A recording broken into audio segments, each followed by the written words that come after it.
Монголын мэдээ агентлаг хүчирхийлэлгүй нийгмийн төлөө сэдвтэй цоврал сурвалжилгыг бэлтгэн хүргэж байгаа.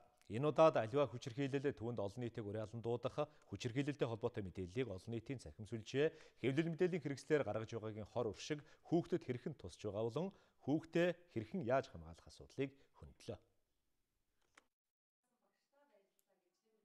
Хүчирхийлэл, уур бухимдал, үзэн ядалтыг өгшүүлсэн сөрөг мэдээлэлд хүүхдүүд уруу татагдаж түүнийхээ золиос нь олох тохиолдол ихсэж байгааг Монголын сурагчдын холбоо мэдээлж байна.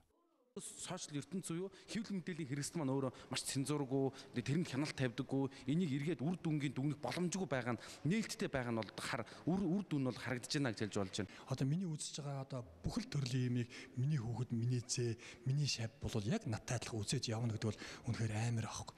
Бидний төслөө дээр юуг задгаа тавьж болох тодорхой хэмжээгээр эн чинь ардчлалын үндсэн зарчим мэдээлэл олж авах, олсон мэдээлэл бусдад харилцах, түгээн дэлгэрүүлэх гэсэн үндсэн зарчим байхгүй. Бидээс яг энэ суур зарчимд нь халдлаггүйгээр одоо энийг бол шийдэх тийм боломжууд юу байна гэдгийг бидээс бодлогынхаа санаа гараар тавьсан байна.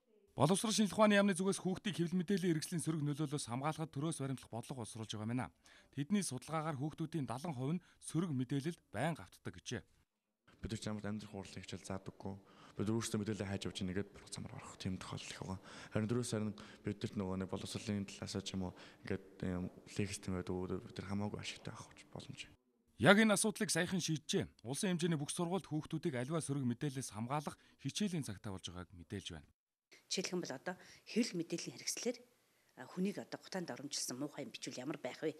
Би ер нь тэхэ болиё гэдгийг багш нь заахвш хүүхдүүдээр мэдрүүлэх тэр цаг байгаа байхгүй юу? Дүрийн өмнөөс бодуулах замаар ч юм уу эсвэл тэр кейсийн тохиолдлыг яг өөрлөө навчраад ингүүл ер нь ямар байдин гэхээр хүүхэд энэ өстө хүн айгүй хэцүү байдалд ордгийм байна. Энэ нийгэм чи ингээд одоо хүн ингэж болдгоо юм байна.